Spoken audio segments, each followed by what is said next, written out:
The winter civic breakfast of Flaxfield was, by tradition, an event that nobody particularly enjoyed, yet everyone felt obliged to attend. It took place in the Assembly Hall, a building whose architectural enthusiasm had outlasted its heating system by at least 3 decades. On the morning in question, frost feathered the window panes so thickly that the view outside resembled a series of hesitant watercolours. Inside, councillors shuffled about in coats they pretended not to be wearing, and scarves they claimed were purely decorative. Mrs. Renshaw, long-serving council clerk and known locally for her ability to spot a crooked decimal at 10 paces, was fussing over the trestle table that had been set up for pastries and a cheerful but untrustworthy urn of tea.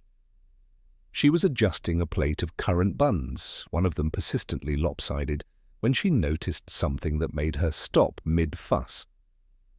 At first, she thought it was just a lump in the tablecloth, the sort caused by overzealous folding. But the lump did not look quite tablecloth-like. Nor, as she leaned closer, did it breathe like fabric should. "Cyril," she called toward the mayor, who was at that moment adjusting his tie for the 7th time while pretending he had been ready for ages. "I believe someone has mislaid themselves behind the refreshments." The mayor, a man whose spectacles gave him an air of earnest scholarship in spite of his rather limited scholarly achievements, ambled over with the reluctance of someone who hoped the problem would resolve itself if approached slowly enough. He peered over the edge of the table and emitted a sound somewhere between a sigh and a squeak. There, nestled on the floor with his back against the wall, sat a man of perhaps middle age. His head lolled to one side, his coat dusted with a faint shimmer of frost that had no business being indoors. More curious still was the absence of his right shoe. The left remained firmly on his foot, laces neatly tied. "Oh dear," the mayor murmured. "He appears to be sleeping." Mrs. Renshaw, who had once handled the unexpected collapse of an entire filing cabinet without blinking, sniffed sharply. "Sleeping men do not generally allow frost to grow upon them, Cyril." With that practical assessment, she crouched, no easy feat for a woman with knees that had given up on cooperation years ago, and prodded the man's shoulder. The cold that came through his coat was alarming. She drew back her hand at once. "He's dead." The mayor's spectacles seemed to fog from the inside. "Are you quite sure?"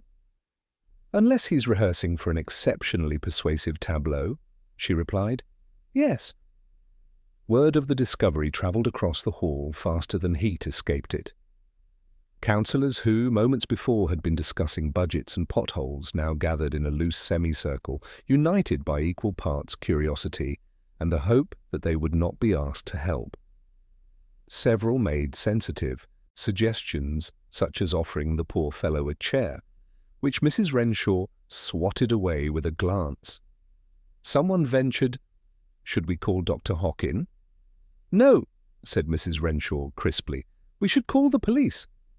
Inspector Purbright received the telephone call at Flaxborough Station with his customary mildness, which tended to give callers the sense that he had been expecting them even when he had not. The constable who handled the reception desk brought the message to him with unnecessary ceremony, as though the paper itself were fragile or explosive. "Emergency in Flaxfield, sir," the constable said with a trace of relish. "Dead man at the Assembly Hall. Unexplained circumstances." Purbright folded the paper once, then again, tucking it into his pocket as though it were a shopping list. "I suppose I had better go and see what constitutes unexplained in Flaxfield," he remarked, rising with deliberate calm. Sergeant Malley appeared at the door, already halfway into his coat. "Shall I drive, sir?" "Yes, thank you, Malley," Purbright said, "and bring the notebook you favour when people are nervous.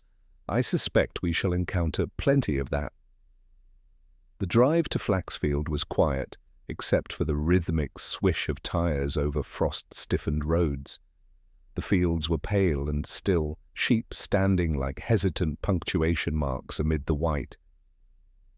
Purbright watched the winter scenery with mild interest, filing it away as part of the morning's overall temperament. Crimes, he had found, rarely occurred in isolation from the weather. Arriving at the assembly hall, he was greeted by a collection of councillors who seemed determined to avoid greeting him first. They shuffled back, allowing Mrs. Renshaw, now firmly in command of the situation, to step forward. "Inspector Purbright, thank you for coming. The body is where we found it. Nobody has touched him except for a regrettable prod on my part, which I will document." "Very sensible," Purbright said, nodding politely. "If you would be so kind as to show me." The group parted like reluctant theatre curtains. Purbright approached the trestle table and knelt beside the dead man with a decorum that suggested he disliked pressing cold knees to cold floors, but accepted it as part of his profession. The victim's face was expressionless, almost peaceful. He might have been enjoying a nap after a long speech, but the frost along his left sleeve gave him an air of peculiar asymmetry. Purbright touched the fabric lightly. The cold felt unnatural, too persistent for a man discovered indoors. Sergeant Malley leaned over his shoulder. "Name, sir?" Mrs. Renshaw answered from behind. "Lionel Greetham. He'd only been in and out of the council offices recently. Something about a tender application. Kept mostly to himself, though with a rather philosophical manner." Purbright examined the remaining shoe, a standard black lace-up, modestly scuffed. He glanced around the floor for its partner. Nothing. "He arrived wearing 2 shoes, presumably?" Purbright asked. "I should assume so," said Mrs. Renshaw sharply. "Flaxfield has its eccentricities, Inspector, but arriving half-shod in freezing weather would be a new category." Purbright nodded, his gaze lingering on the man's hands.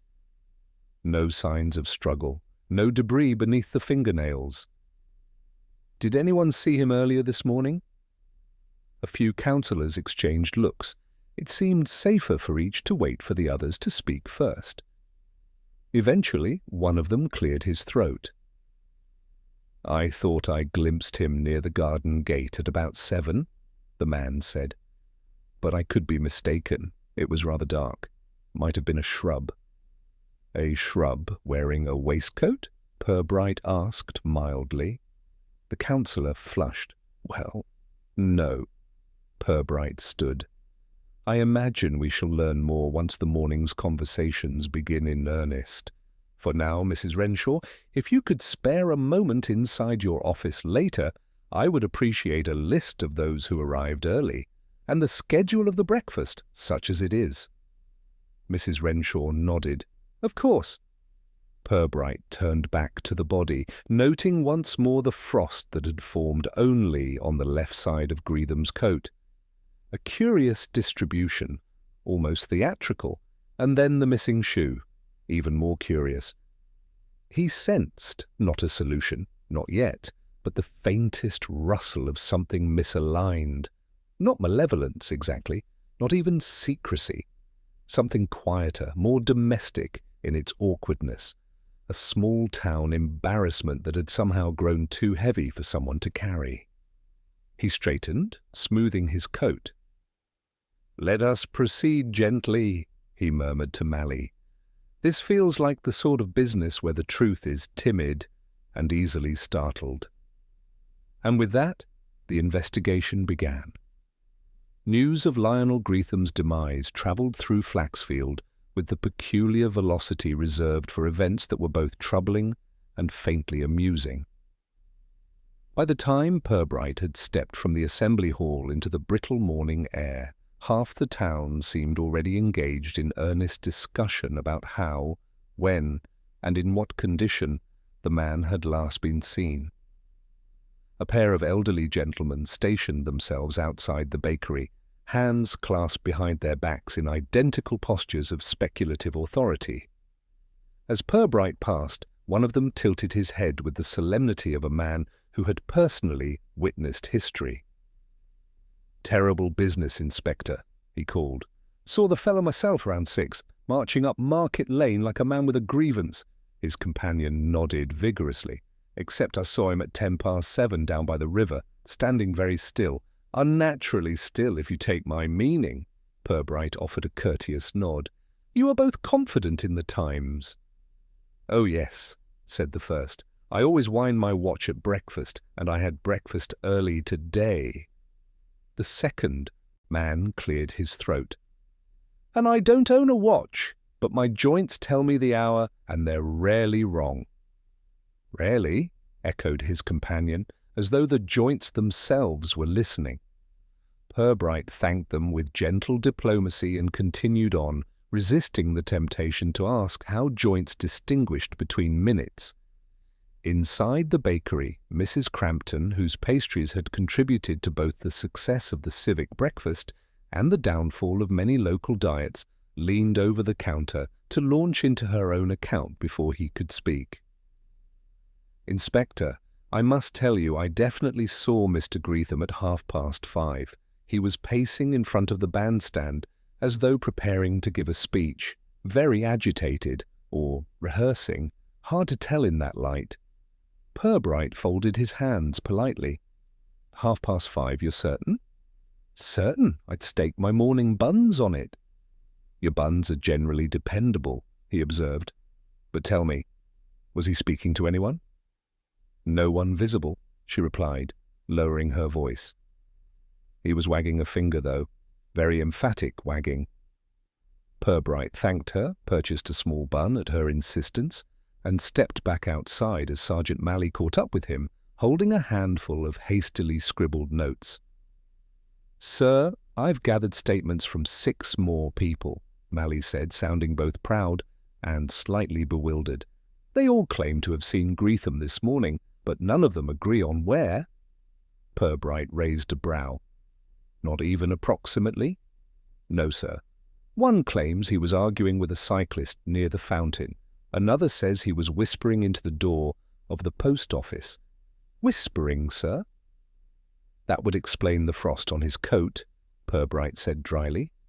"Prolonged contact with a post office door is known to chill a person." Malley suppressed a smile. "If he truly was in all these places, sir, he must have been moving faster than the bus route." "Or," Purbright said, "the town's imagination has outpaced its memory." They walked toward the square where a growing cluster of residents had assembled with the enthusiasm of people who sensed their civic lives had briefly acquired purpose. A woman in a lime green coat waved dramatically. "Inspector, I saw him at 7 sharp, and he was singing." "Singing? Not well, mind you, but definitely singing." "What was he singing?" Purbright asked. "I couldn't tell. It might have been a hymn, or a warning, or possibly a list of grievances. It had that tone." "Many things have that tone," Purbright replied gently. Another voice cut in.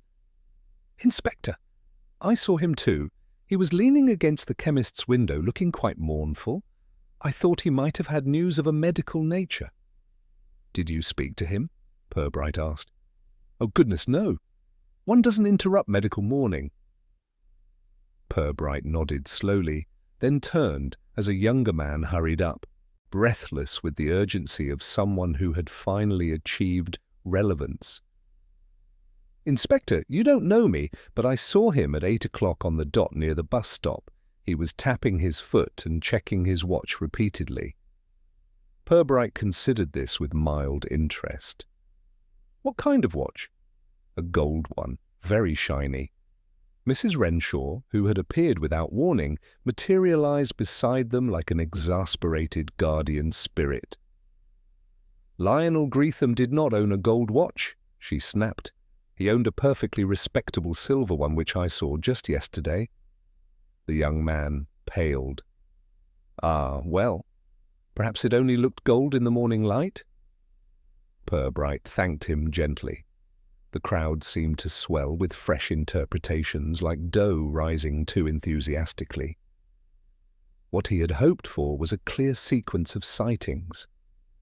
What he now had was a kaleidoscope of contradictions. Mally glanced at him.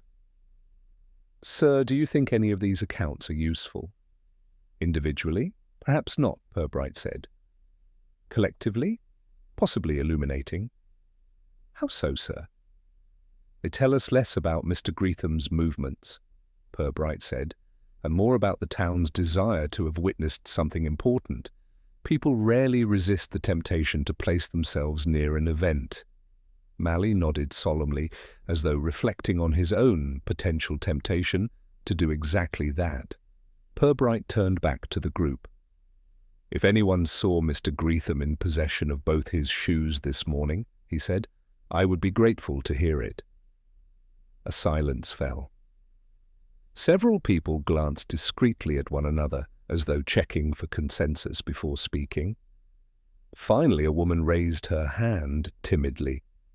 "He had 2 shoes at the bus stop," she said. "I'm quite sure. Though, now that I think about it, he may have been holding one of them." "Why would he be holding it?" Purbright asked.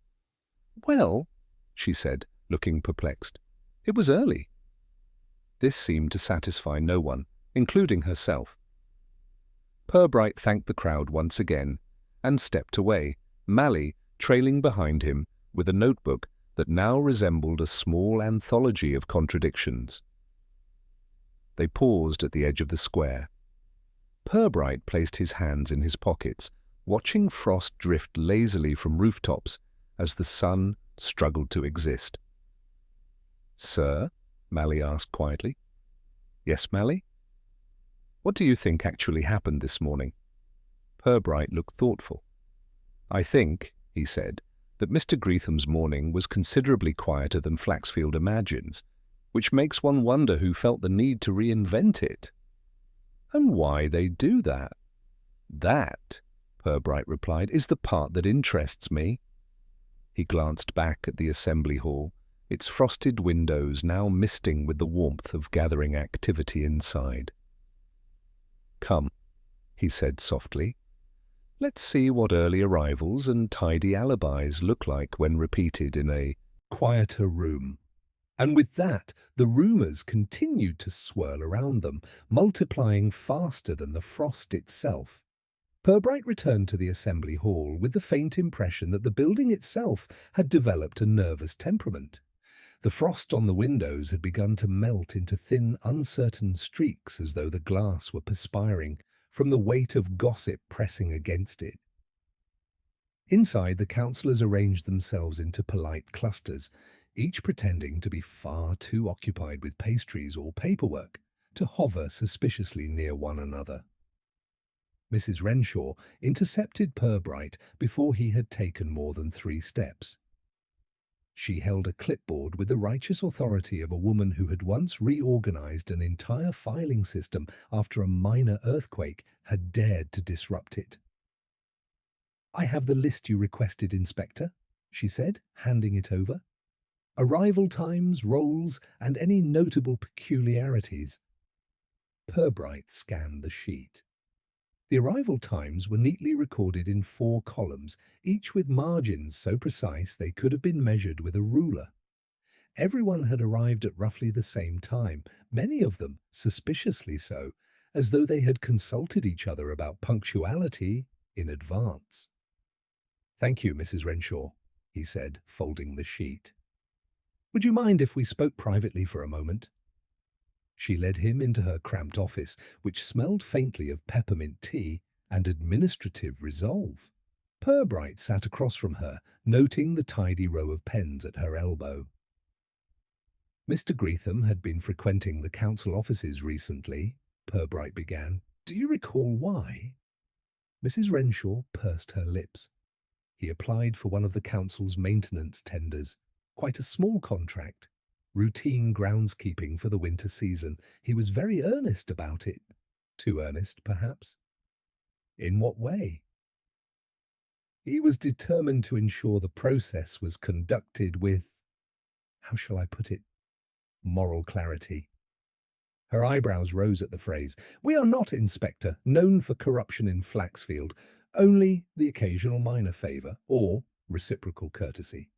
But Mr. Greetham had a way of implying he saw hidden motives everywhere. Purbright nodded. Did he make any complaints? A few, nothing actionable. He was concerned that certain councillors had already made up their minds. He didn't say who. I assumed he meant Councillor Briggs. He has a fondness for giving contracts to people who play cricket with him. Purbright smiled mildly. Human nature does enjoy its shortcuts. Before she could reply, the door creaked open and Councillor Briggs himself entered with a flourish that suggested he believed his presence improved any room's decor. A portly man with sideburns that hinted at unfulfilled theatrical ambitions, he greeted Purbright with a bow that stopped short of satire. "Inspector, I trust you are making progress. Terrible business, quite distressing." Purbright gestured to a chair. "We are making observations. Do sit." Briggs seated himself, crossing his legs with elaborate care. "I suppose you'll be wanting to hear where I was this morning. Well, I arrived at precisely 7:20. I checked the pastries, purely out of civic duty, and then assisted in arranging the chairs." Mrs. Renshaw let out an almost inaudible snort. Purbright clasped his hands. "Did you see Mr. Greetham upon your arrival?" Briggs blinked rapidly. "Oh, no, I don't believe so. I did see a man near the front entrance earlier, but I assumed he was one of the volunteers or a passerby." Did this man seem distressed, cold, missing footwear? "Footwear?" Briggs repeated, startled. "Good heavens, no. Both shoes accounted for. All laces present and correct." "That must be reassuring," Purbright said gently. "And did Mr. Greetham ever express concerns to you regarding the tender process?" Briggs laughed, a sound that resembled a cough attempting theatre. "Concerns? Oh, Inspector, everyone has concerns. That doesn't make them meaningful." Purbright paused. "Concerns can be meaningful if they make someone nervous." Briggs shifted. "Well, yes. But Mr. Greetham was not an easy man, always probing, always hinting at mismanagement, a tendency toward the dramatic." "And did you respond dramatically?" Briggs looked genuinely offended. "Inspector, I am a man of committee work. I do nothing dramatically." Mrs. Renshaw's second, slightly less subtle snort contradicted this. Purbright thanked Briggs, who departed with the slightly hurried dignity of someone who suspected he had not made the impression he intended. Next came Mrs. Harrowby, one of the volunteer organizers. She arrived wringing her hands as though she were rinsing invisible laundry. "I don't know what you want from me, Inspector," she said breathlessly. "I was here at 7 as my note said. I saw nothing. Well, I saw the urn leaking slightly, but that's hardly relevant to murder." Purbright encouraged her to sit. "Did you see Mr. Greetham at any point before the breakfast began?" She hesitated. "I thought I saw him near the stage curtains, but then he wasn't there when I looked again." "Did he seem upset?" "Oh, he always seemed upset. His eyebrows had that shape, you know." Purbright considered this fair enough. "Did he speak to anyone?" "I think he muttered something to himself," she said. "Or perhaps to the curtains." "And did it strike you as odd?" She blinked. "Well, yes. But then it was Greetham." Purbright let Mrs. Harrowby go, then requested a brief word with the mayor. Mayor Clutchley entered with the expression of a man whose morning had already unravelled, and was continuing to do so in inconvenient increments. "Inspector," he said, sinking into the chair, "I wish I could be more helpful, truly, but I saw nothing unusual. Except the death, of course." "Of course," Purbright echoed politely. "Did Mr. Greetham speak to you recently?" Clutchley sighed. "Twice. Both times he was agitated about the maintenance tender, claimed something was not above board. You know how people get when they don't believe they're winning." "Did you dismiss his concerns?" As gently as I could.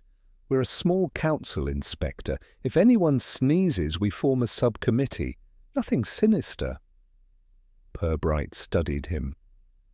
And did Greetham seem fearful? Fearful? No. Irritable, certainly. But fear? No.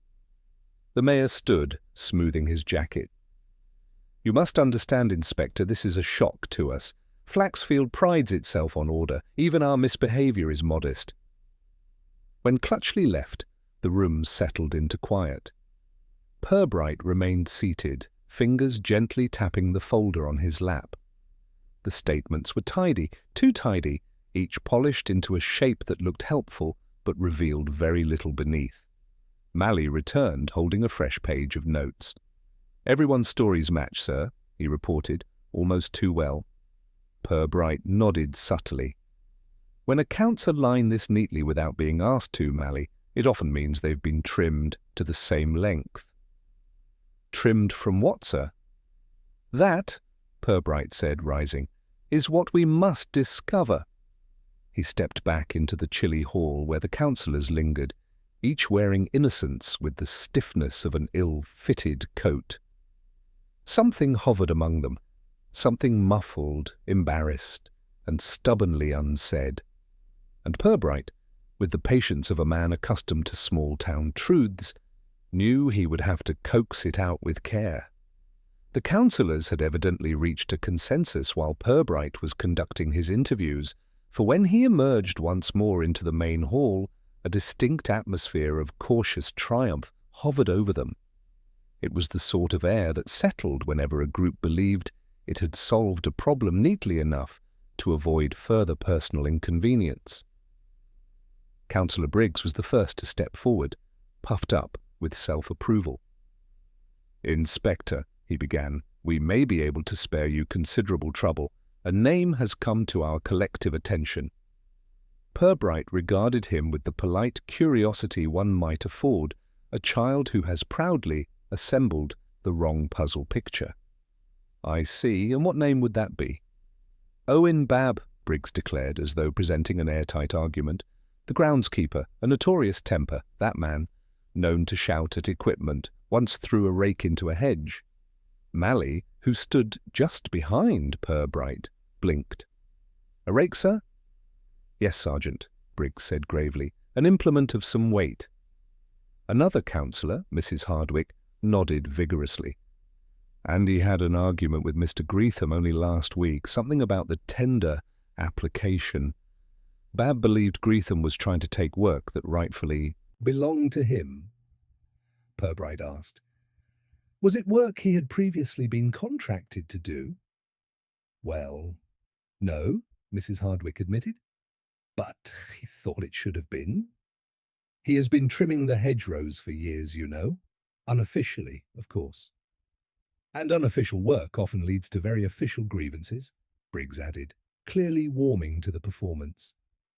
"Mr. Babb has never handled disappointment well." Purbright took a slow breath.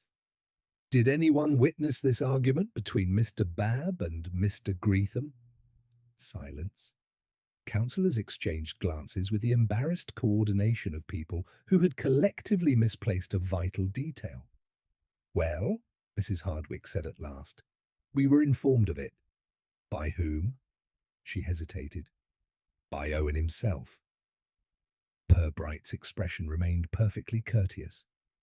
"So Mr. Babb confessed to being angry with Mr. Greetham?" "Well, he said Greetham had annoyed him," she clarified, shrinking slightly under Purbright's mild gaze. "But he didn't specify violence." Briggs stepped forward again. "Inspector, surely it is obvious. Babb is an irritable man, confronted with someone interfering in his domain. Greetham turns up dead. The connection draws itself." "Connections," Purbright said calmly, "rarely draw themselves accurately." The room seemed to bristle with collective discomfort. The councillors had clearly hoped for swift approval of their theory, something that would allow them to declare the matter handled and return to the more pressing concerns of misfiled budgets and pastry allocations. "Has Mr. Babb been here this morning?" Purbright asked. "Oh, yes," Mrs. Hardwick replied. "He arrived early, very early, before anyone else, in fact." "Did he enter the hall?" "No," she said quickly. "At least, not that we observed. He was seen outside tending the shrubbery by the entrance." Purbright turned to Mally. "Would you fetch Mr. Babb? I believe he keeps his tools in the shed behind the council offices." As Mally departed, Briggs cleared his throat with theatrical reluctance. "Inspector, if I may be candid, the town would feel more at ease if the matter were resolved swiftly. These sorts of incidents can unsettle the public." "Yes," Purbright said pleasantly, "and hasty conclusions unsettle justice." Briggs appeared offended by this. Mrs. Hardwick, however, looked faintly relieved, as though secretly grateful that someone else had put the brakes on the committee's tidy narrative. A few minutes later, Mally returned with Owen Babb trotting behind him, looking more bewildered than murderous.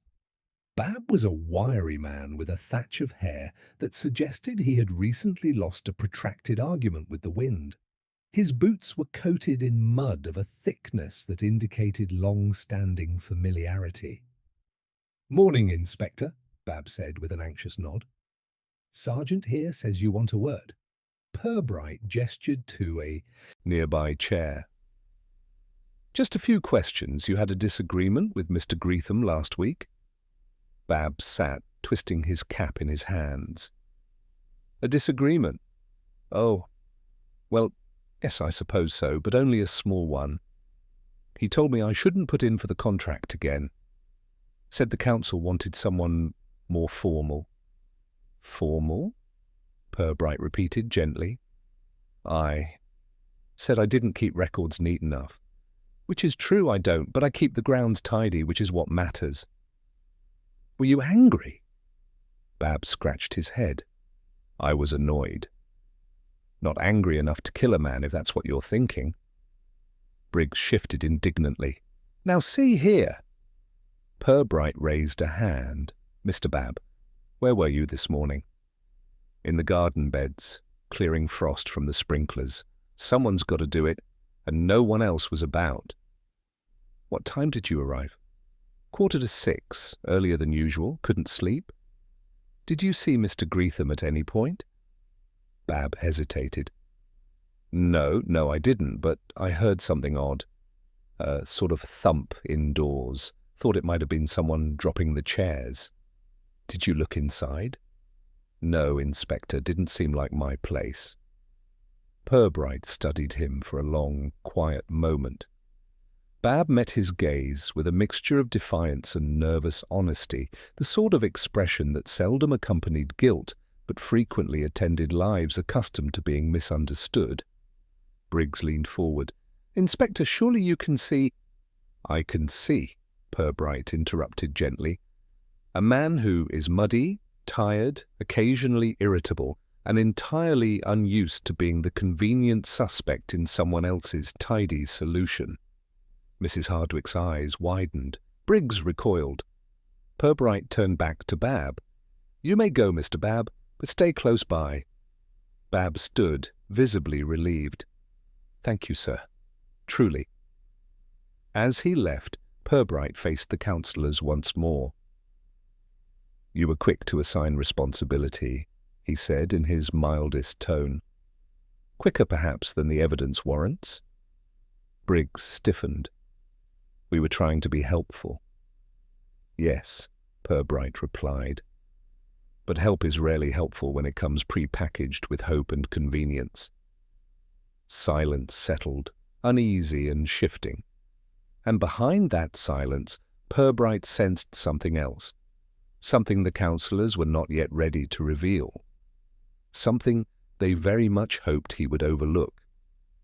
He did not. The councillors dispersed with the uneasy shuffle of people who had hoped for a quick conclusion and now found themselves deprived of it. Their footsteps echoed through the assembly hall, faint and irregular, like guilty thoughts trying not to make noise. Purbright watched them go with a mild expression that gave nothing away.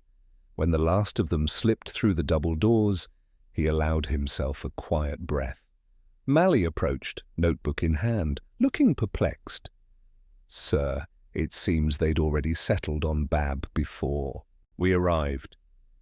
"Yes," Purbright murmured, and with surprising enthusiasm. One must always be wary of solutions offered too quickly. His gaze travelled across the hall, lingering over the stage curtains, the rows of chairs, the long trestle table, still bearing the remnants of an anxious breakfast. Something felt unfinished. He stepped toward the table, bending to peer beneath it once more. Greetham's body had already been moved, leaving only a faint scuff on the floor and the memory of that odd, asymmetrical frost on his coat. Purbright touched the floorboards lightly. Cold, yes, but not unusually so. Certainly not enough to create the distinct sheen he had seen earlier. Mally crouched beside him.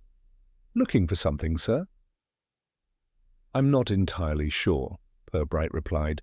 "Something that doesn't belong, or something that belongs too much." The sergeant blinked at this, but said nothing. Purbright straightened, his eyes drifting toward a section of the hall wall where a stand of community leaflets had been hastily set aside. A small wooden table had been pushed against it, laden with leftover programs from various civic events: last summer's fete, a pension advisory session, a charity knitting marathon. The papers had slumped into a lopsided heap, as though embarrassed by their own irrelevance. One item protruded at a strange angle, a folded leaflet, thicker and older than the rest, its edges slightly curled. Purbright lifted it carefully. The paper had yellowed with age, and the ink bore that faintly theatrical flourish favoured by amateur societies. Across the front, in bold, curling letters, was written, "Flaxfield Amateur Rhetorical Society, Final Season." Mally leaned closer. "Rhetorical, sir?" "Indeed," Purbright said softly. "A group devoted to debates, speeches, and persuasive theatrics. They disbanded some years ago." "Why would that be here?" "A reasonable question." Purbright unfolded the program. Inside, a list of members appeared, some names familiar, some not. Several councillors featured prominently. Old photographs showed small-town theatrics at their most earnest, men posturing like statesmen, women brandishing cue cards, a pianist whose expression suggested noble suffering. But what caught Purbright's eye was not the list, nor the photographs. It was the torn space where one page had been removed. The ragged edge was fresh, not freshly printed, but freshly torn, paper fibres uneven, not yet dulled or flattened by time. Someone had removed that page recently. Mally noticed it too. Someone took something out. Yes, something they didn't want found. Purbright refolded the program with delicate precision.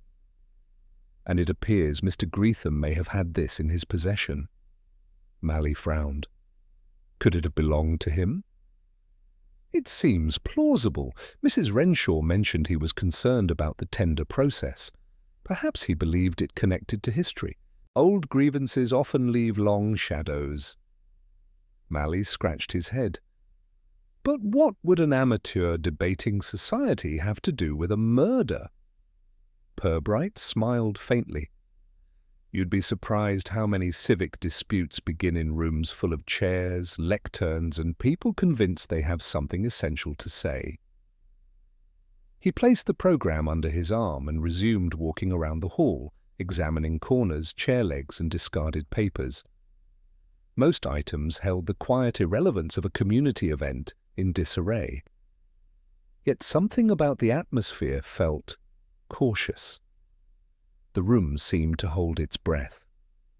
Near the stage, curtains lay a small patch of frost, just a dusting, almost invisible. Purbright crouched to touch it.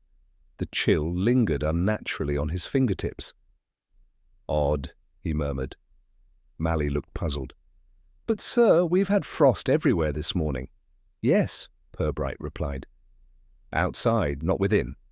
He glanced upward. No draught, no broken window, No reason for the hall's stage area to have collected frost, except by physical transfer. As though someone, or something cold, had been pressed there. Mally leaned closer. Could Greetham have fallen there first? Perhaps. Purbright studied the patch again, but if so, someone moved him, and not very far. His gaze shifted toward the space beneath the table where the body had been found. Why move him at all unless one wished to change the appearance of his collapse? Mally nodded slowly, absorbing this. Purbright continued to examine the hall, but no further frost appeared, only that one patch near the stage. A singular, inconvenient detail, and something else. Beneath a stack of chair cushions, Purbright noticed a small object glinting faintly. He lifted the cushions with care and retrieved it. A button, pale cream in colour, smooth and slightly oval. Not torn from a coat or shirt, more like one from a woman's cardigan, decorative but modest. He held it between thumb and forefinger. Mally, hovering, asked, "Could that belong to Mrs. Harrowby? She had a cardigan on." "It could belong to several women," Purbright replied. "But what interests me is where it was found. People do not usually shed clothing beneath stacks of unused chair cushions." Mally looked at the cushions as though they might now confess. Purbright pocketed the button. "We shall ask about it later." He returned to the abandoned program, opening it once more. His attention went to the list of names: Miss Lorna Harrowby, Councillor Briggs, Mrs. Hardwick, Mr. Cyril Clutchley. The same constellation of familiar faces he had spoken to only a short while ago. All members of a group whose final season had evidently ended with more drama than publicly acknowledged. "Sir," Mally ventured, "do you think this society has anything to do with Mr. Greetham's death?" Purbright considered this for a moment. "I think," he said slowly, "that Mr. Greetham stumbled upon something old, something the town thought safely tucked away, and the moment he touched it, the frost began." He folded the program, tapping it gently against his palm. "Mally," he said, "find out who kept the records of this society, and find out who wanted it forgotten." Then, looking once more at the cold patch near the stage, he added quietly, "And find out who arrived early enough to create frost indoors." By mid-morning, Flaxfield had developed a hum of quiet anxiety that buzzed beneath its usual modest civility. The news of Lionel Greetham's death had not only unsettled the councillors, but had begun to touch lives more peripheral and inconsequential in the ordinary hierarchy of civic affairs. Citizens appeared at windows, peered from doorways, and occasionally ventured toward the assembly hall under the pretence of errand-running. Each arrival carried with it the faint air of curiosity, suspicion, and, on occasion, self-interest. Purbright, moving quietly through the hall, noted the arrival of Mrs. Lorna Harrowby, the local librarian, whose usual timidity had taken on the look of cautious determination. She approached with a measured pace, holding a small bundle of notes and slips of paper tied with string, as though they were talismans against disorganization. "Inspector," she murmured, her voice low, "I thought I might offer some context regarding Mr. Greetham's interest in historical civic records. He had visited the library a few times this week, asking for information on the Rhetorical Society. I believe he intended to examine minute books and past accounts." Purbright inclined his head politely. "Did he indicate why?" Mrs. Harrowby adjusted her grip on the bundle. "He was, curious, I think, concerned that old disputes might affect current council decisions. He spoke about fairness, transparency, and lingering grudges." She glanced around, as though the walls themselves might be listening. "He had an air of urgency, Inspector, that I found somewhat unsettling." Purbright nodded, storing the observation. "Thank you, Miss Harrowby. Any recollection of whom he spoke to while here? She shook her head. I was alone. He did not interact with anyone else, save for occasional questions to me regarding specific ledger entries. Mally, hovering nearby with notebook at the ready, scribbled rapidly. Sir, there's also a report from the bakery. Mrs. Crampton saw him leave the library around 7:50. He seemed preoccupied, muttering to himself. Purbright absorbed this. So the timeline grows more precise, and yet, strangely, the accounts from the assembly hall suggest he had already been present there, or at least observed by others. A soft cough drew his attention to the doorway. There stood Mr. Hugo Fenwick, a local historian of no small vanity, whose spectacles caught the light in such a way as to draw attention even when he intended none. His hands were clasped as if in prayer, or perhaps in apprehensive anticipation. Inspector Purbright, he began with exaggerated civility, I understand Mr. Greetham has passed. Terrible, tragic, and yet I find it peculiar. Peculiar, I say, that he should concern himself with matters of such antiquity, matters that were resolved decades ago. Purbright inclined his head. And which matters would those be? Fenwick's chest swelled slightly. The affairs of the Rhetorical Society's final season, a certain incident concerning the allocation of speaking turns and the documentation of committee votes, minor in the grand scheme certainly, but fraught with tension at the time. Mr. Greetham was aware of these tensions? Purbright asked gently. Yes, he had read the minutes and understood the dynamics. Perhaps too well. Fenwick's voice softened, revealing a hint of admiration mingled with unease. He may have considered them relevant to present council decisions, and that unsettled people. Purbright noted the emphasis and the slight tremor in the historian's tone. Clearly some memories remained sharp. Before Mally could jot further, the hall door opened again. A brisk figure entered, Mrs. Catriona Baker, the town's early morning baker. Her apron was dusted with flour, and her hands bore the calluses of one accustomed to both kneading and discretion. She approached Purbright with a measured air, clearly weighing each word. "Inspector," she said, "I noticed something this morning before the breakfast was set up.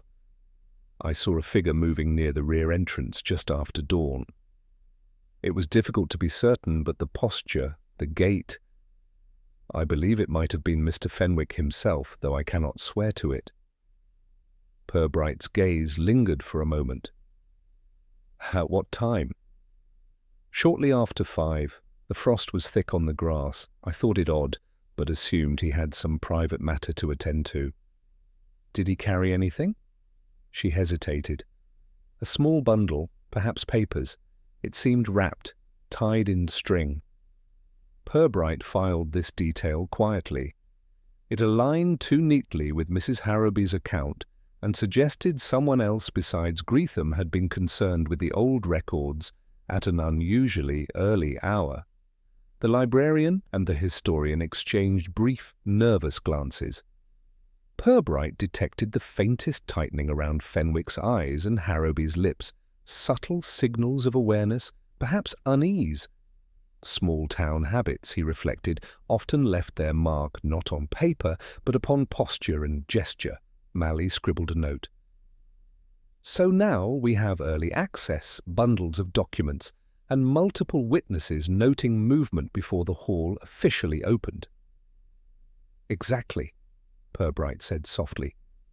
"And it is here, in these peripheral details, that the pattern of human behavior begins to reveal itself." They were joined shortly by Councillor Briggs, who attempted a genial air, but betrayed it with a slight twitch of his fingers betraying anxiety. "Inspector," he said, "surely all of this concern about old society minutiae is, well, rather secondary. Surely Mr. Greetham's death is unfortunate, but—" Purbright allowed him to finish nodding. Indeed, counsellor, unfortunate. And yet the timing of arrivals, the handling of documents, the presence of frost indoors, all such details, though small, can point toward intent, especially when combined with human hesitation. Briggs swallowed. I suppose I had not thought of it that way. Purbright's mild gaze swept the room. No, sir, most have not. But it is in the overlooked and seemingly inconsequential that truth often resides. The day pressed on. Residents continued to drift toward the hall, each bringing fragments of observation, snippets of gossip, and occasionally the faint aroma of buttered toast. Every remark added to the growing mosaic.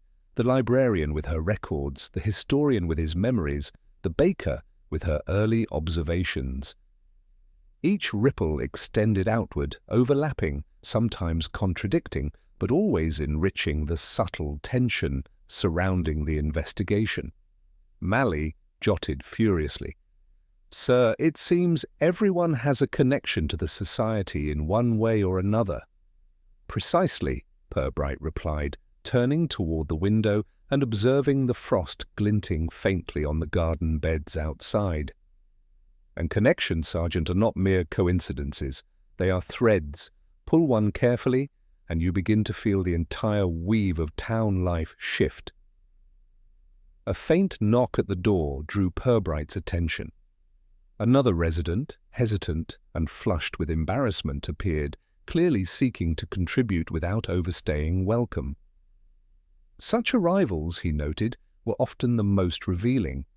Their caution, their timing, their eagerness or reluctance to speak, all offered insight into which truths were comfortable and which had been left to freeze in the shadows.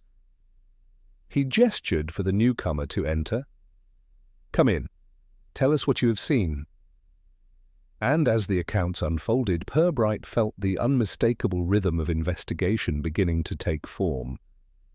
Not in loud proclamations or dramatic confessions, but in quiet shifts, subtle glances, and the careful layering of human behaviour upon the canvas of civic life. For in Flaxfield, it seemed, even small actions could ripple outward into consequences as cold, sharp, and unexpected as the frost outside. By the time the late morning sun struggled through the frost-streaked windows of the Assembly Hall, Flaxfield's residents had acquired a tentative rhythm of observation and speculation.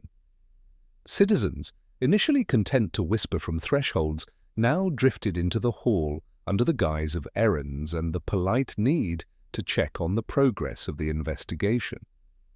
Each arrival carried with it an air of anticipation, the subtle hope that they might witness insight or perhaps influence it. It was precisely at this juncture that the second incident occurred, one that would unsettle even those who had been shaping the narrative around Owen Babb. It began with a soft commotion outside the rear entrance. Mally, stationed at the doorway to observe both ingress and egress, turned as a small group approached, their faces unusually pale, breath visible in the crisp air. Among them was Mrs. Harrowby, her usual timidity offset by a certain urgency. She was flanked by Mr. Fenwick and a younger woman Purbright had not yet met, whose eyes darted like small birds in confinement. "Inspector," Mrs. Harrowby called, drawing his attention immediately. I don't quite know how to put it." She faltered, her hands wringing one another with a delicate insistence that suggested something both improper and pressing. "It's the shoe." Purbright's brow lifted. "The missing shoe?" "Yes, I went to check near the War Memorial as I had promised myself," Mrs. Harrowby said, her voice trembling slightly. And there it was, perched atop the central plinth, alone, frosted, immobile, as if it had been left there deliberately, but there are no footprints leading to it. She gestured helplessly. No one, absolutely no one, could have placed it there without leaving traces. Mally muttered, "A mystery wrapped in frost, sir." He was never as eloquent as Purbright in such circumstances, but he grasped the drama sufficiently to appear invested.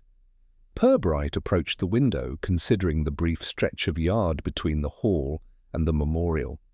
The frost there was thin but persistent, the surface glazed as though the morning had been paused in mid-breath. He visualized the shoe, cream laces and modest scuffing, balanced improbably atop the cold stone, the town's early snowflakes catching faintly in its worn leather. "Show me," he said. "Let us see if reason can speak before speculation does." They exited through the rear door. The frost crunched faintly beneath their feet. Upon reaching the war memorial, the shoe was unmistakable, solitary, precise, and impossible to ignore. Indeed, the only disturbance was the shoe itself. No footprints, no drag marks, no indication of how it had been deposited in that precise location. "Remarkable," Purbright said quietly. "It seems someone wishes to make a statement without being observed, not an ordinary misplacement, but a message." Mrs. Harrowby shivered. "I don't understand. Why would anyone do such a thing, and why now?" Fenwick spoke, his voice tight. "Perhaps it is connected to the records, the Rhetorical Society, the bundle Mr. Greetham examined. Someone might wish to warn others not to interfere." Purbright studied the small group, noting the subtle avoidance of eye contact and the quick, nervous exchanges that spoke louder than any words. "A warning can take many forms," he said. "Some leave notes, some make threats, others leave shoes upon memorials balanced in plain view, but always a warning implies prior knowledge." He crouched to examine the frost around the plinth. Indeed, it was unbroken save for the footprints of the observers themselves. The placement required precision, subtlety, and, most importantly, timing. Only someone confident or reckless could have accomplished it without leaving evidence. Mally scratched his head. "So, sir, whoever put it there had to be here very early before the frost softened enough to record footprints?" "Precisely," Purbright replied. "And possibly before anyone else arrived at the hall." His mind raced briefly over the early arrivals. The librarian, the historian, Mrs. Baker, with her pre-dawn observations, each had opportunity. Each had motive of a sort, whether fear of exposure, desire to protect the past, or simple, personal curiosity. The group clustered together, whispering anxiously, glancing back toward the hall, as if its windows might provide counsel. Purbright sensed the shift in their demeanor, the neat facade of composure faltering under the weight of something sudden, inexplicable, and visible to all. "Did anyone see a figure near the memorial this morning?" he asked. Mrs. Harrowby shook her head. "No, I arrived shortly after and found it already there." Fenwick frowned, looking upward, as if the clouds themselves might offer explanation. "Then whoever placed it must have anticipated the scrutiny. Intended it to be discovered in exactly this way, a message to the town, and perhaps to Greetham himself had he lived to see it." Purbright straightened, his gaze sweeping the frost-bound grass, noting the subtle angles of the light upon the shoe. "Indeed, and note the care," he added, "with which it was balanced, deliberate, almost theatrical. One does not place footwear atop a monument casually." Mally blinked. "Theatrical, sir?" Purbright smiled faintly. "Theatrical, yes, Sergeant. In a small town, small gestures carry weight. A misplaced shoe can convey more than a shouted accusation or an official reprimand." Mrs. Harrowby drew her shawl closer. "Do you think it is connected to the death?" she asked. Purbright considered her question carefully. "I do not yet know, but I do know this. It is not coincidence, and it demands attention. Details this small often illuminate paths that large announcements cannot." The group lingered silently, contemplating the improbable scene. Frost, stone, and a lone shoe suspended between practicality and symbolism. It was as if the town itself had conspired to remind them that events, no matter how minute, could ripple outward in ways both tangible and mysterious. Purbright's eyes swept the surrounding area once more. No footprints, no disturbances, only the shoe, frosted and alone, and the faint trace of wind shifting the morning snow. A single minor object, yet significant beyond measure. He nodded to Mally. Make note of the timing, the frost, and the placement. Everything else can be deduced later. Right now, observe the human response. People reveal themselves in what they notice and what they fail to mention. Mally complied, scribbling rapidly as the others drifted back toward the hall. The frost beneath their boots crunched faintly, each sound amplifying the sense of curiosity and suspense. In Purbright's mind, the morning had shifted. The tidy narrative of a convenient suspect no longer held. The missing shoe atop the memorial suggested a deliberate signal, a quiet puzzle planted to unsettle both town and investigator. As they returned to the assembly hall, Purbright felt the pattern begin to extend, strange ripples from small actions echoing outward into the careful routines of Flaxfield life. Each observation, each whispered remark, and each frost-bound artifact carried weight, layering intrigue upon intrigue. And in that layering, he knew, lay the path toward understanding. Purbright returned to the assembly hall with Mally trailing closely behind, their boots scuffing softly against the frost-flecked floor. The morning had settled into a peculiar quiet, not the easy calm of resolved events, but the expectant hush of a town caught between curiosity and apprehension. Councillors and volunteers had withdrawn to corners, whispering in low tones, exchanging glances that suggested more was known than they dared admit. The hall seemed to exhale a faint chill, as if the frost from outside had been trapped within the very air of observation and hesitation. Purbright walked to the window and stared out over the pale gardens, where the remnants of early frost sparkled faintly. He allowed his gaze to linger not on the natural beauty, but on the implications it carried. Each snowflake that had landed and remained untouched was like a tiny witness, marking time and space without bias, a record of presence or absence, action or inaction. In a small town, he reflected, human behavior was much the same, subtle, persistent, and often more revealing than any overt testimony. Mally shifted uneasily beside him. "Sir, do you really think all this fuss over old society records and a missing shoe is meaningful?" Purbright did not answer immediately. His gaze remained outward, absorbing the faint glimmer of frost along the edges of the garden paths. "Meaningful," he said at last, "is not always apparent to those involved. People carry grudges, old memories, and embarrassments with them. They believe these things irrelevant, yet they influence every action, every hesitation." Mally considered this, glancing back at the hall, where Mrs. Harrowby was speaking quietly to the historian, Fenwick, and the baker. Their movements were careful, measured, as though negotiating not just civility, but propriety. "So the frost and the shoe, they are signs of such influences?" "In a manner of speaking," Purbright replied. "They are clues not of motive, perhaps, but of concern, awareness, and deliberate action. The snow does not lie, neither does human reaction when properly observed." Mally nodded slowly, taking in the sight of the carefully arranged chairs and the abandoned remnants of breakfast pastries. "People tend to reveal themselves through what they notice and what they ignore," he murmured. "Is that what you mean?" "Precisely," Purbright said. "A man who touches documents, a woman who notices a shoe perched on a memorial, a historian who arrives before dawn. Each acts in ways that expose priorities, fears, and subtle loyalties.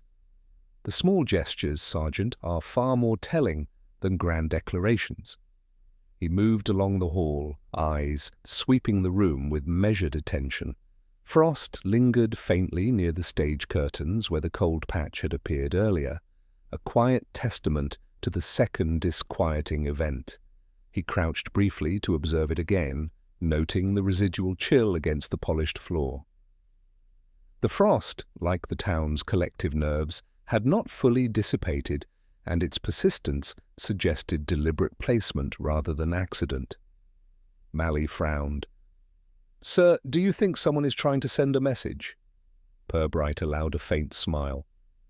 "Messages in small towns are rarely direct. They arrive in gestures, omissions, and seemingly trivial acts. A shoe here, a bundle of papers there, footsteps untraced by frost, all form part of the communication." He paused near the trestle table, now stripped of most items, save for a stray napkin and the faint outline of where Greetham had fallen.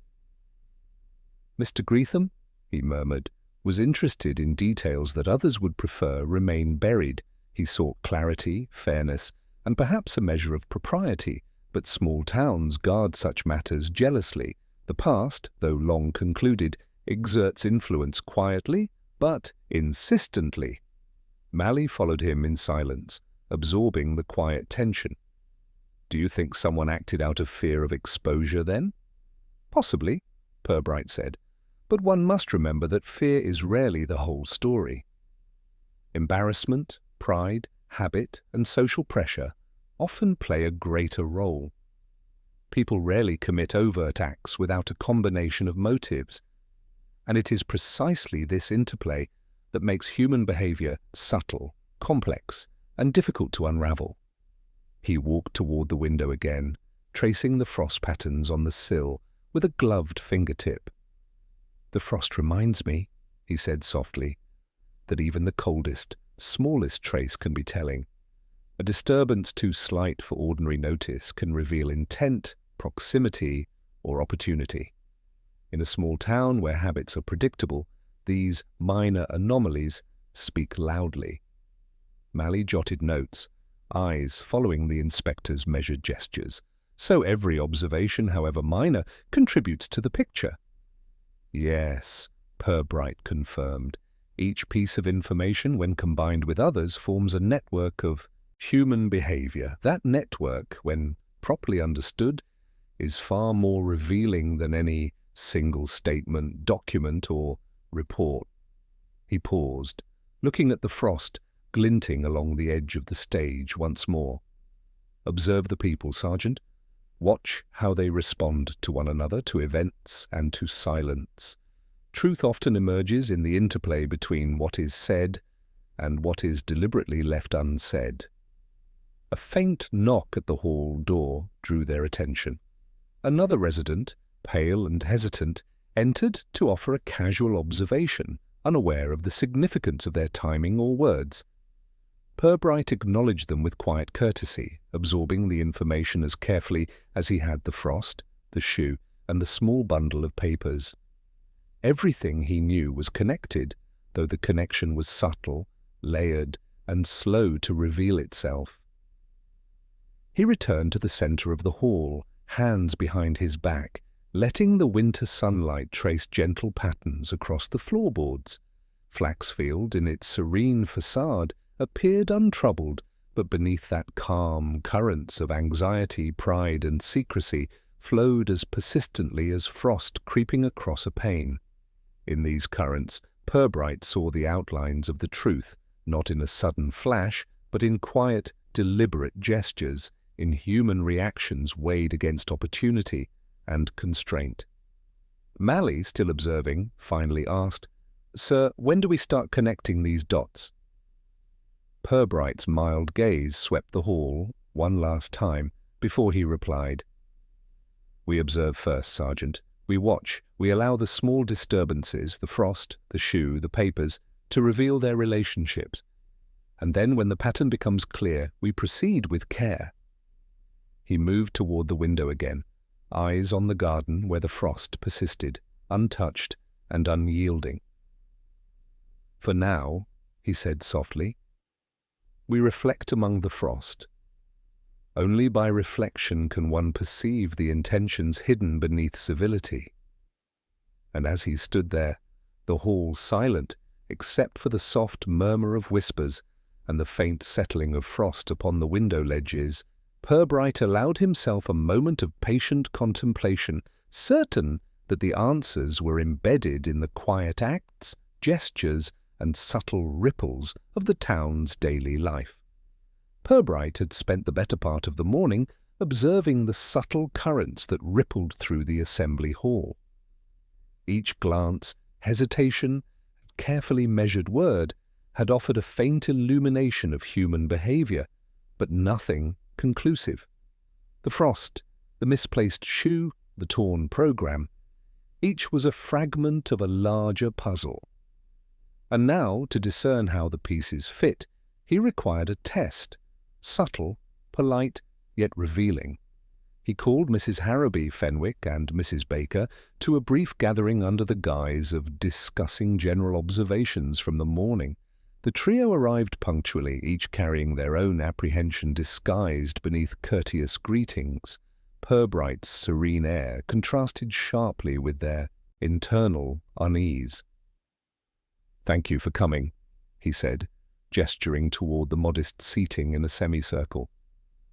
"I thought it might be useful to discuss what Mr. Greetham observed and recorded, particularly with reference to the Rhetorical Society. It will help me understand the town's collective memory of past events." Mrs. Harrowby shuffled in her seat, fingertips entwined. "Of course, Inspector. Anything that clarifies the records, or history, is welcome."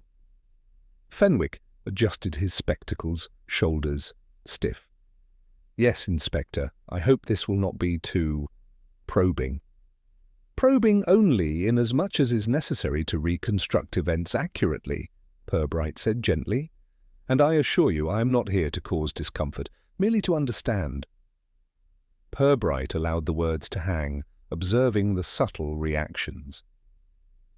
Harrowby's eyes flickered toward the program folded in his hand. Fenwick's fingers twitched against the chair arm.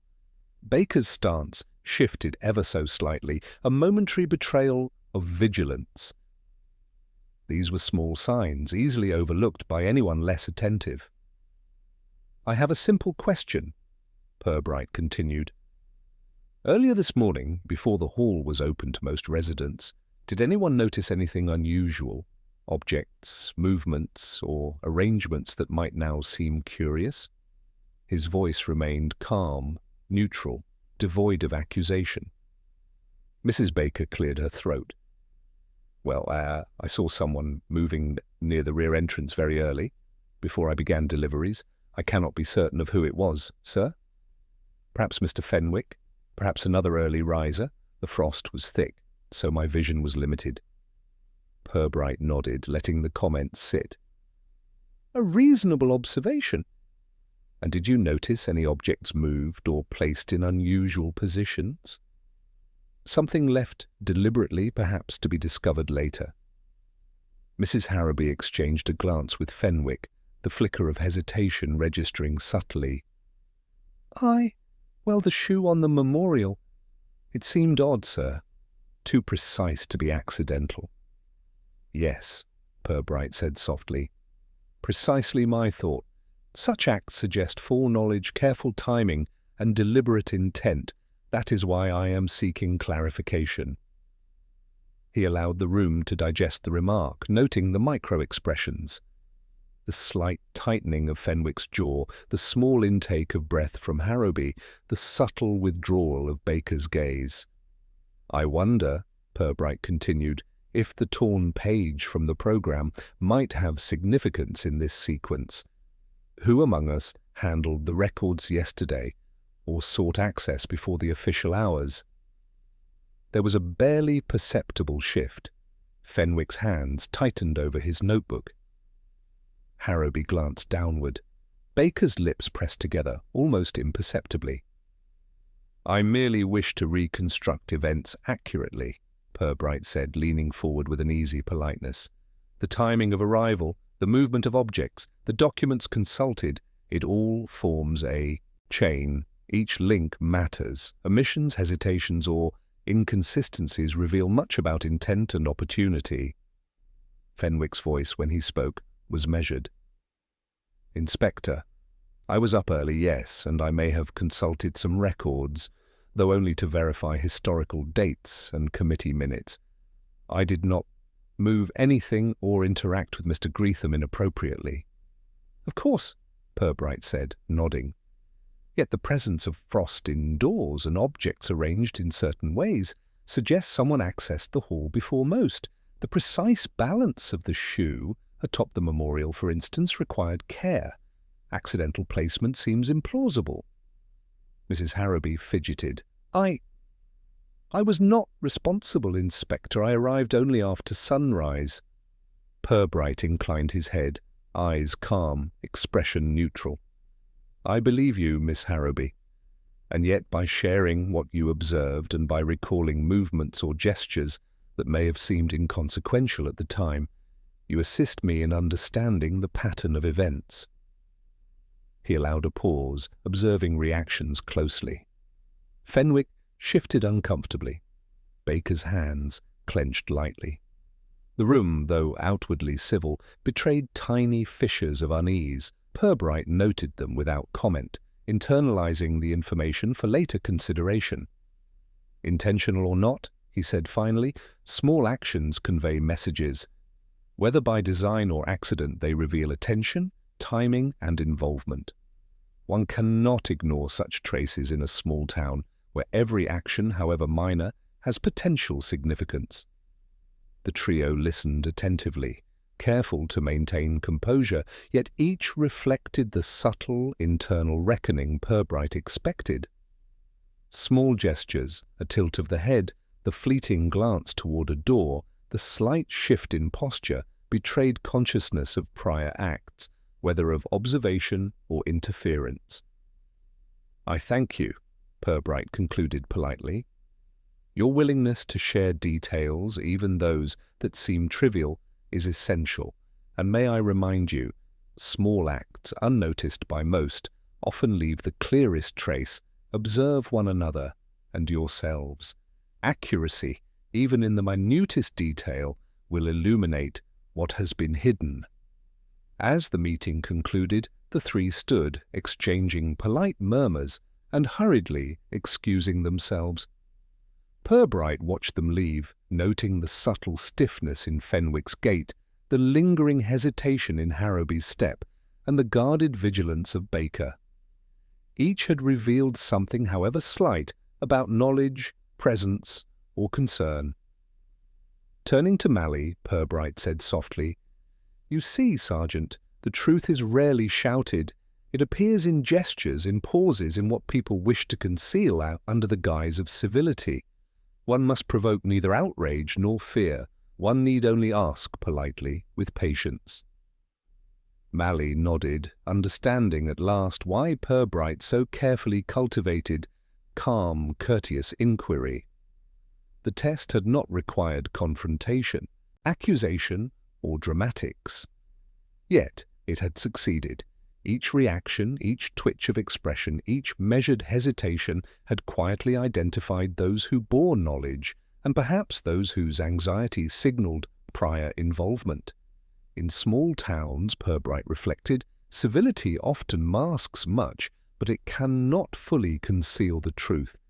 And with that realization, he knew the next steps of observation and questioning would draw the subtle patterns into sharper focus, revealing, when the time came, the careful choreography behind Greetham's death. The council chamber, a room whose high windows and polished oak lent the impression of solemnity, was unusually quiet when Purbright arrived. Sunlight slanted across the long table, catching dust motes that seemed to hover, as if anticipating the events to come. Councillors sat in their accustomed seats, faces arranged between curiosity, apprehension, and polite composure. Even Briggs, whose earlier zeal for convenience had been remarkable, appeared subdued, as if sensing that civility alone would not suffice this morning. Purbright placed the folded program upon the table, careful to orient it toward the council, as though the paper itself might demand their attention. He allowed a moment for eyes to rest upon it before speaking, letting anticipation rise without urgency. Councillors, we have observed much this morning. The frost upon the stage, the misplaced shoe, the torn page from an old program, each detail, when considered alone, may appear trivial, but when we examine them collectively in concert with human behavior, they form a sequence that speaks far more clearly than any accusation. He paused, allowing his words to settle like a soft mist. Mrs. Hardwick, her hands folded stiffly upon her lap, shifted slightly, betraying the slightest tension. Mr. Greetham, Purbright continued, was a man devoted to fairness. He sought clarity in the tender process. Yet his curiosity extended further. He investigated the records of the Flaxfield Amateur Rhetorical Society, which, though disbanded, harboured unresolved grievances among certain members. Some of these grievances, though long past, had been guarded jealously, silently, under the polite guise of civility. He allowed a pause. Fenwick's fingers flexed upon the table, betraying a trace of unease, while Harrowby's gaze flickered briefly to the programme. Purbright's mild tone never rose, yet the weight of observation was inescapable. Earlier, I asked a few questions in a manner designed to be unobtrusive, almost courteous. The reactions, subtle as they were, spoke volumes. Gestures, hesitations, and minor contradictions, all small traces, revealed knowledge not otherwise admitted. It is often the quiet act, the omission, or the careful timing that uncovers truth in a small town. He reached for the single cream button he had found beneath the chair cushions, holding it for the council to see. And so too objects can speak. This button, found among the hall's furnishings, did not belong to Mr. Greetham. Its origin, placement, and the care with which it was concealed indicate a human presence attempting to control perception, to signal a warning without direct exposure. Briggs cleared his throat. Inspector, I confess I do not understand. Are you suggesting someone here acted deliberately? Purbright's gaze swept the room with gentle calm. I am suggesting that someone aware of Mr. Greetham's intentions chose to intervene, to manipulate what might otherwise have been an ordinary sequence of events. This individual moved the shoe atop the memorial. They handled records, removed a page from the program, and arranged matters so that appearances suggested disorder rather than deliberate action, and they did so with sufficient precision that casual observers were left confused, misled by coincidence. A faint intake of breath came from Mrs. Harrowby. Purbright inclined his head, neither accusatory nor dismissive.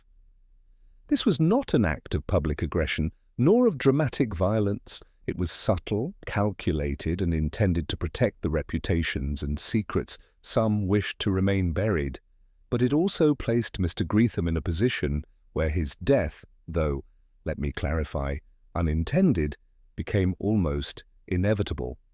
Fenwick's hands trembled slightly as he adjusted his spectacles. Purbright noticed, yet made no comment, allowing the weight of the observation to speak for itself. Mr. Greetham, Purbright continued, arrived early this morning, reviewing records that others had hoped would remain untouched. His diligence, his probing, exposed old anxieties. One among you, motivated by embarrassment, pride, or fear of exposure, intervened. The placement of the shoe, the careful balance of frost indoors, the removal of the program page, each was part of a plan not to kill, but to intimidate. Yet, in the process, the combination of surprise, timing, and minor misjudgment resulted in his death. He allowed the silence to linger. The councillors shifted uneasily in their seats, aware that polite propriety had not shielded them from observation. The individual responsible is acutely aware of their position within this small town, and the social repercussions of past events. They believed they could manage outcomes, conceal evidence, and maintain appearances. But the pattern of behavior betrayed them. Early arrival, attention to minor details, micro-expressions under polite questioning, and familiarity with both the records and the hall itself. All of these elements point to a single conclusion. Briggs's hand twitched, almost imperceptibly, atop the table. Purbright's eyes met his. "I do not accuse with malice," he said softly, "nor do I seek punishment beyond the civility demanded by community and conscience. Yet facts, Sergeant Malley and I have observed, cannot be ignored simply because they are inconvenient." Mrs. Hardwick exhaled quietly. Harrowby's lips pressed together. Fenwick shifted in his chair, a small gesture of resignation, as if conceding a long-avoided truth.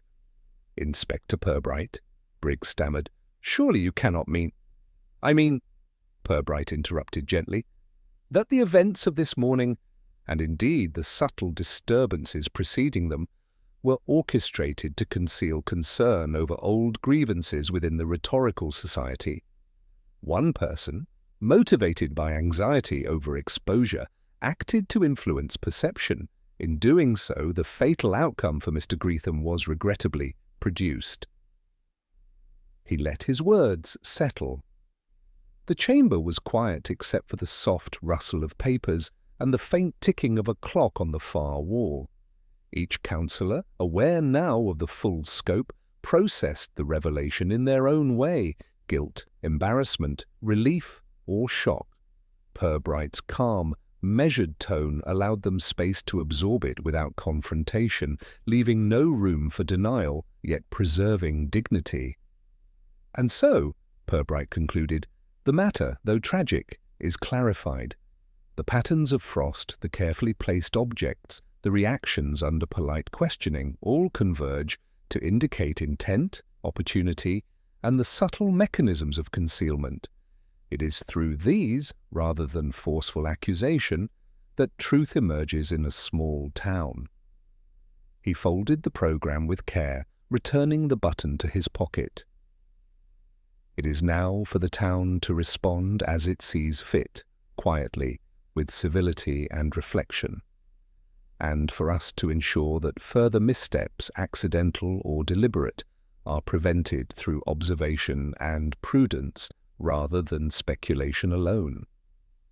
Malley took notes in silence, while the counsellors, subdued and attentive, digested the quiet revelation. The air in the chamber had shifted, the weight of understanding replacing curiosity with reflection.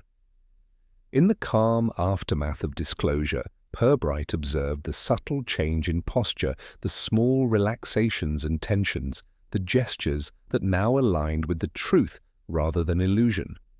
With that, the explanation was complete. The puzzle of frost, footwear, and torn program had been resolved, not through accusation, but through careful observation, measured inquiry, and the patient piecing together of human behavior. Flaxfield, the small town whose pride in civility had hidden old anxieties, now knew the extent to which history and habit could converge to tragic effect. Purbright leaned back slightly, hands clasped, and allowed the quiet to settle over the chamber as the counsellors absorbed the implications of what had been revealed. The truth, he reflected, was rarely loud. It arrived in gestures, omissions, and the subtle choreography of human concern, precisely the manner in which Flaxfield had concealed and now exposed it. By late afternoon, the frost that had so dramatically marked the morning had begun to recede under the weak winter sun, leaving the town of Flaxfield in a pale, reflective light. The assembly hall, once filled with hushed speculation and subtle tension, now held only the quiet shuffle of clerks attending to routine matters and the faint smell of tea, long since consumed. Life had resumed its modest rhythm, though the town itself seemed a little thinner, more cautious, and aware of the fragile balance that had been momentarily disturbed. Purbright walked slowly through the hall, observing the residual traces of the morning's events. The trestle table was neatly cleared, the floorboards swept, and the chairs arranged as though no disruption had ever occurred. Yet he noted the minor details that others overlooked: a slight smudge on the stage floor where the frost had been disturbed, the faint indentation of the single cream button beneath a cushion now returned to its usual place, and the subtle crease where the torn program had been folded and replaced. Small reminders, he reflected, that human actions left permanent impressions even after appearances had been restored. Sergeant Malley followed, jotting notes in the quietude, though the urgency of the morning had long since passed. "Sir," he said softly, "the townspeople seem to be settling back into routine. Do you think they understand what happened?" Purbright did not answer immediately. He paused by the window, looking out at the garden where the last shards of frost glimmered like scattered glass. "Understanding, Sergeant," he said finally, "is often partial in a town of this size. People perceive the sequence of events in fragments and through the lens of their own experience. Yet they will act differently now because the truth has altered the subtlest of expectations." Malley looked at him. "You mean their behavior will change even if they do not speak of it?" "Exactly," Purbright replied. "Reputations are adjusted, alliances reconsidered, and minor tensions resolved or reinforced. Human nature is rarely swayed by information alone. It responds to perception and consequence." He turned his attention to the councillors' chairs, now empty, recalling their earlier reactions in the council chamber. Briggs had slouched slightly in acknowledgment of his overzealous assumptions. Mrs. Hardwick had adjusted her posture, as though attempting to reclaim dignity lost in the course of revelation. Fenwick had been the most visibly affected, recognizing the exposure of his subtle anxieties and miscalculations. Even Harrowby had absorbed the quiet, weighty implications, leaving her composure intact but forever altered by the scrutiny of observation. Purbright moved toward the corner where the library records and bundles had been temporarily gathered. He examined the program once more, folding it carefully and placing it among the papers with deliberate precision. Each item, he knew, was both evidence and lesson. The frost and its peculiar indoor presence, the carefully balanced shoe on the memorial, the torn page, all had served not merely as clues but as catalysts for reflection, reminding the town of the enduring influence of past actions. Malley followed in silence. "Sir, what do you intend to do now? Will there be further investigation?" Purbright considered this, his gaze returning to the frost-specked garden. "No," he said gently. "We have observed, questioned, and tested. The facts are clear to those who know how to interpret them. Any further probing risks disturbing the delicate equilibrium established today.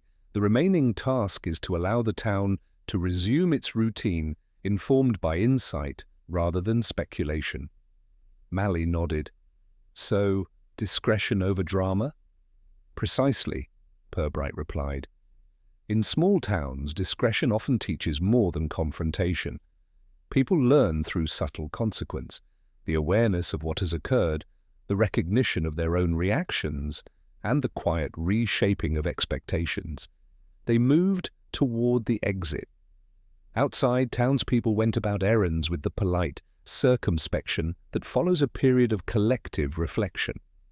Mrs. Crampton swept her doorstep with unusually careful strokes, as though ensuring that no one could read the morning's events in the disorder of dust and debris. Mr. Fenwick appeared briefly to close the library door with a precise, measured motion, and Harrowby lingered at the edge of the garden, adjusting her coat with a stiffness that suggested self-recollection. Each act, subtle and civil, reflected the minor recalibrations of the morning. Purbright observed these behaviors with calm attention. The city's bustle or in this case the town's quiet rhythm, often masked the ripples of consequence, but he could see them if he chose to look. The frost had settled, yes, but the impressions it had left, both literal and figurative, remained embedded in the fabric of the town's life. Small shifts in posture, minor hesitations, and careful word choices all revealed that nothing, however subtle, had been in vain. Mally spoke again, voice lowered. "Sir, do you believe the person responsible will reflect on their actions?" Purbright's gaze lingered on the frost, now softening under the winter sun. "Reflection is inevitable, Sergeant. In small communities, anonymity is rarely absolute. Actions are observed, consequences emerge, and human conscience weighs upon the mind. The individual involved will know they have been understood, and that knowledge often guides future behavior more effectively than any formal reprimand." He turned to survey the assembly hall one last time. The quiet hum of normalcy had returned. Faint laughter from a corner where volunteers rearranged chairs, the low murmur of clerks reviewing schedules, and the occasional creak of floorboards under gentle footfall. The hall, like the town itself, had absorbed the events of the morning and adjusted imperceptibly, preserving civility while embedding memory in the subconscious rhythm of daily life. Purbright exhaled, hands clasped behind his back, and looked toward Mally. "The frost teaches patience, observation, and subtlety. Let us return, Sergeant, and allow the town to continue with its routines. Our work here is complete, not through resolution alone, but through the cultivation of awareness. That, in small towns, is often the most effective outcome of all." As they departed, the pale sun continued to illuminate the hall, glinting on polished wood and faint frost lines alike. Flaxfield resumed its modest activities, a town quietly recalibrated, conscious of events that had passed, but not forgotten. The subtle changes in manner, posture, and social awareness rippled outward, shaping interactions and thought without a word spoken. And in that calm, reflective space, Inspector Purbright allowed himself a measured satisfaction. The work of observation, patience, and careful deduction had restored equilibrium, leaving the town intact, yet forever altered by the frost of the morning.